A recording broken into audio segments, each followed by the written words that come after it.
Saya ulang, siklus ketatanegaraan 2024 itu tidak menyelesaikan masalah sepanjang prinsip-prinsip dasar yang dikerjakan sama seperti prinsip-prinsip yang dibangun di era reformasi. Sepanjang prinsip-prinsip yang dikerjakan adalah kesinambungan dari prinsip-prinsip dasar era reformasi, maka umat Islam tetap dalam posisi tersudut, maka umat Islam tetap dalam posisi korban, maka umat Islam tetap dalam posisi marginal. Menjelang siklus ketatanegaraan 2024 ini, orang ketakutan semua pada politik identitas. Tapi kalau kita belajar kata pembukaan dan pasal 29, justru tergambarkan bahwa Undang-Undang Dasar 45 dengan kata pembukaan dan batang tubuhnya mengajarkan politik identitas. Dengan tegas, kita butuh manusia, saya bilang bukan pemimpin, manusia.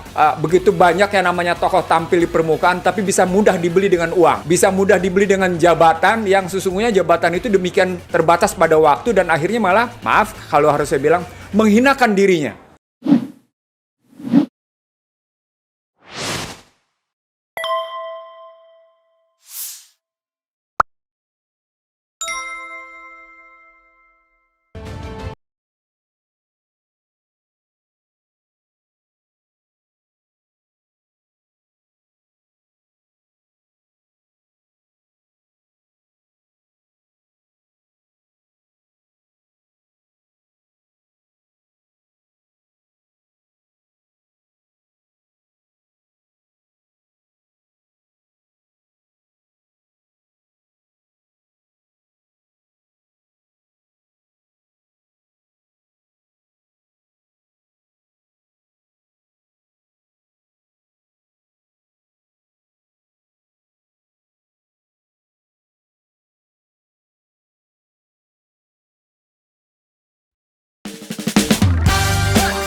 Terima kasih. Assalamualaikum warahmatullahi wabarakatuh. Waalaikumsalam warahmatullahi wabarakatuh. Kalau saya boleh bilang, siklus ketatanegaraan 2024 itu nggak nyelesain masalah. Saya ulang, siklus ketatanegaraan 2024 itu tidak menyelesaikan masalah sepanjang prinsip-prinsip dasar yang dikerjakan sama seperti prinsip-prinsip yang dibangun di era reformasi. Sepanjang prinsip-prinsip yang dikerjakan adalah kesinambungan dari prinsip-prinsip dasar era reformasi, maka umat Islam tetap dalam posisi tersudut, maka umat Islam tetap dalam posisi korban, maka umat Islam tetap dalam posisi marginal. Nah, Kongres Umat Islam seperti di Sumatera Utara yang kedua ini diharapkan bisa mengubah suasana marginal itu. Bisa mengubah suasana ketersudutan itu. Kalau pakai istilah DIN bahkan bisa mengubah posisi ketertuduhan. DIN menggunakan istilah ketertuduhan. Bahwa umat Islam adalah tertuduh dari perilaku-perilaku radikal, teroris, jihadis, dan macam-macam. Dan terpojok. Kalau sudah tertuduh pasti terpojok. Dia sudah seperti itu. Nah karena itu pertemuan di Sumatera Utara ini, di Medan ini, harusnya bisa menularkan kesadaran bagi umat Islam seluruh Indonesia. Bahkan menularkan kepada seluruh umat Islam sedunia. Bagaimana mestinya kita bangkit, bagaimana mestinya kita menghadapi dari percaturan yang nampak dari situasi yang tidak jelas. Joe Biden tetap mempertahankan New World Order-nya, sementara yang namanya Putin kerjasama asik dengan Xi Jinping dalam rangka mempertahankan posisi cara berpikirnya, maka terjadilah pertarungan yang sesungguhnya tidak jelas menempatkan posisi Indonesia di mana. Dan kalau posisi Indonesia tidak jelas, berarti posisi umat Islam Indonesia juga tidak jelas. Dan itu berarti problematik kepemimpinan. Maka yang pertama, selain persoalan mengatasi ketersudutan atau keterpojokan atau ketertuduhan tadi, sekali lagi juga mestinya Kongres Umat Islam Indonesia mencari atau menentukan siapa pemimpin yang bisa menyatukan umat Islam Indonesia. Harus kita paling tidak seperti yang saya sampaikan kriterianya. Kalau kita tidak bisa bicara, kriterianya itu harus lebih hebat dari Egy Sujana. Kalau pakai kriteria hebat seperti saya bilang, kita tidak butuh manusia yang bisa dibeli. Kita butuh manusia, saya bilang bukan pemimpin, manusia. Begitu banyak yang namanya tokoh tampil di permukaan, tapi bisa mudah dibeli dengan uang. Bisa mudah dibeli dengan jabatan yang sesungguhnya jabatan itu demikian terbatas pada waktu dan akhirnya malah, maaf kalau harus saya bilang, menghinakan dirinya. Terkesan demikian megah, terkesan demikian agung, terkesan demikian terhormat. Tapi di balik sikap keterhormatan, keagungan, dan kemuliaan itu sesungguhnya keterhinaan. Tanpa dia sadari, tanpa dia pahami. Misalnya ketakutan anaknya di penjara. Misalnya ketakutan keluarganya di penjara. Atau misalnya ketakutan karena kemudian perilakunya ternyata konyol. Dan setelah menjabat akan digeret ke pengadilan. Itu keterhinaan. Itu keterhinaan. Dan itu karenanya siklus ketatanegaraan tidak akan menyelesaikan masalah sepanjang kita bergerak tetap dalam satu sistem ini. Itu makanya Kongres Umat Islam Indonesia yang kedua ini paling tidak selain bisa menularkan ke beberapa provinsi lain atau bahkan ke level dunia, kita bisa menularkan bagaimana solusi ke depan. Dan solusi ke depan itu adalah tetap kembali ke dalam Al-Quran dan hadis. Tidak ada jalan lain kalau kita mau bukan kemudian saya dalam cara pandang, karena Barat sendiri sesungguhnya dalam posisi deadlock, mencari jalan keluar atas kebuntuan mereka mencari hakikat nilai-nilai kemanusiaan. Kalau kita belajar dari perkembangan pemikiran yang terjadi di London atau kemudian terjadi di Washington dan New York dari beberapa negara bagian bergengsi, mereka deadlock dalam mencari nilai-nilai kemanusiaan. Dan perdebatan itu makin tajam ketika mereka tetap mencari di luar Al-Quran dan hadis.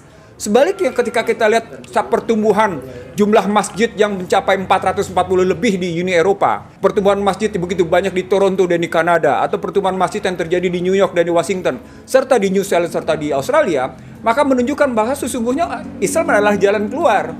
Persoalan pokoknya adalah apakah kemudian umat Islam yang dari timur ini menyediakan solusinya atau tidak? Sepanjang umat Islam di timur ini, khususnya di Indonesia, hanya berlaku seperti sekarang, ya maaf kalau harus saya bilang, begitu banyak kiai, begitu banyak kiai yang sesungguhnya menjadi pengkhianat. Begitu banyak kiai yang berani terima amplop. Harus saya sampaikan itu secara terbuka. Kiai dan ustadz tentu saja. Dan karena itu, Kongres Umat Islam kali ini sekali lagi menegaskan, tidaklah pantas ulama yang warisatul anbiya itu menjadi ulama yang transaksional. Tidak pantas dia tangannya di bawah. Dia harus menunjukkan bahwa dia punya harkat martabat atas keilmuannya. Dia harus menunjukkan harkat martabat keimanannya. Dan harkat martabat atas ilmu dan iman itulah yang mengangkat derajat. Dan itu harus ditularkan kepada umat Islam agar umat Islam Indonesia tidak termarginalkan. Sebagai penutup, Kongres Umat Islam ini selain harus menjawab dari pemimpin yang dengan kriterianya, juga harus menyediakan sistem alternatif yang muncul dari situasi sekarang. Kalau orang ketakutan pada istilah khilafah, kalau orang ketakutan pada istilah Islamiyah, orang ketakutan pada cerita-cerita Islam akan kembali berjaya. Yang namanya waktu dipergilirkan, tidak selamanya siang, tidak selamanya malam. Jangan lupa, pergiliran waktu itu tidak bisa dihindari oleh siapapun. Pada tingkat manusia, siapapun manusia bakal mati. Siapapun tidak peduli. Anda tidak pernah tahu bahwa yang namanya tokoh-tokoh besar di barat sana, di ujung kematiannya adalah ujung kematian yang paling menyiksa. Saya tidak perlu menyebut satu persatu siapa, tetapi tokoh-tokoh besar itu kematiannya, di ujung kematiannya sungguh-sungguh menyiksa. Paling tidak kita dengar bagaimana Steve Jobs tersiksa. Orang terkaya merasa bagikan hebatnya, dia tersiksa di hari-hari akhirnya. Begitu juga dengan orang kaya lainnya. Nah, kalau kita melakukan seperti itu, kita melihat seperti itu, maka sesungguhnya mereka yang ketakutan akan jabatannya, itu terpulang pada sampai seberapa besar kemampuan kita melihat bahwa konstitusi kita ternyata memberikan jalan keluar. Saya harus mengatakan pada Anda, konstitusi kita telah memberikan jalan keluar. Menjelang siklus ketatanegaraan 2024 ini, orang ketakutan semua pada politik identitas. Tapi kalau kita belajar kata pembukaan dan pasal 29, justru tergambarkan bahwa Undang-Undang Dasar 45 dengan kata pembukaan dan batang tubuhnya mengajarkan politik identitas dengan tegas. Jadi sebagai penutup, mari umat Islam Indonesia jangan ketakutan dengan politik identitas. Tunjukkan bahwa kita punya identitas.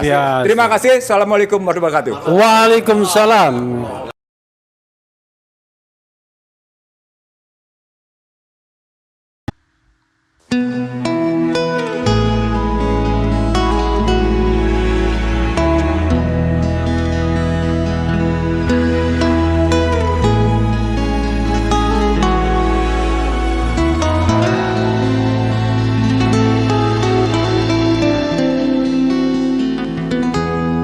Ketika matahari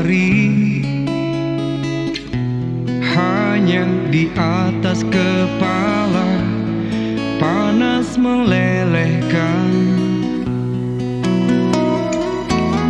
Ketika keadilan akan ditegakkan di hari akhir zaman,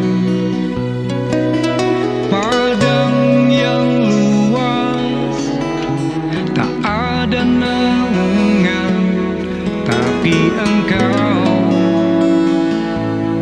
pemimpin adil.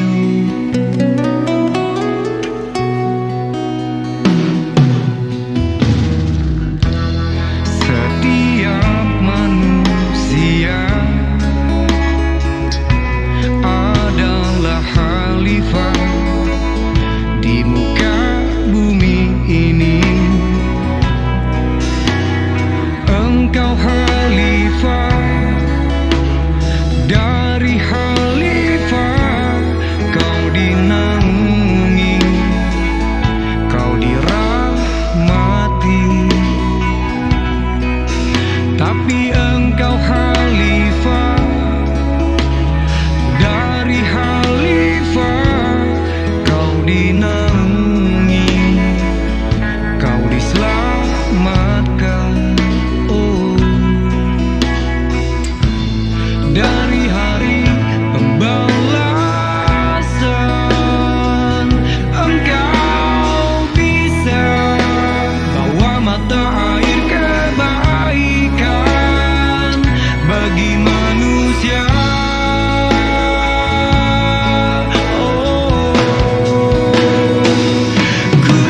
Kuasamu juga bisa menenggelamkan umat manusia.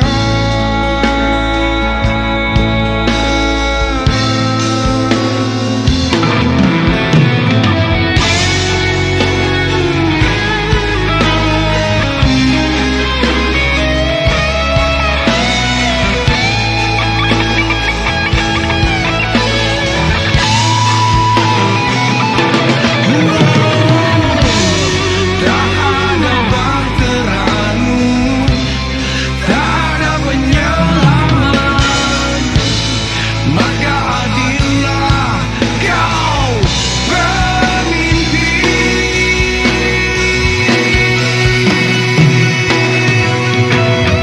Engkau khalifah, dari khalifah kau dinaungi, kau dirahmati.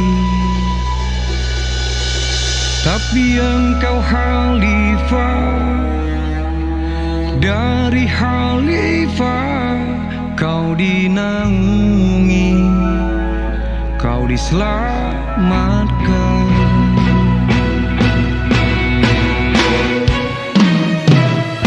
Engkau bisa bawa mata air kebaikan bagi manusia.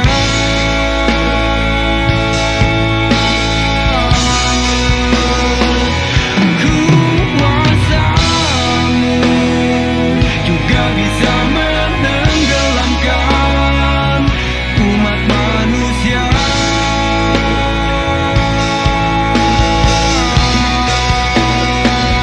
Engkau bisa bawa mata air kebaikan bagi manusia.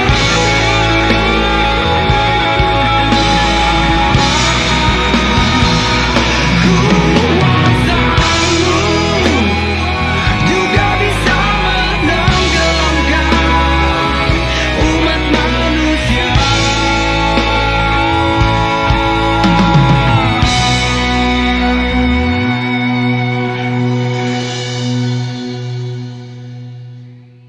Tapi Engkau khalifah, dari khalifah kau dinaungi, kau diselamatkan.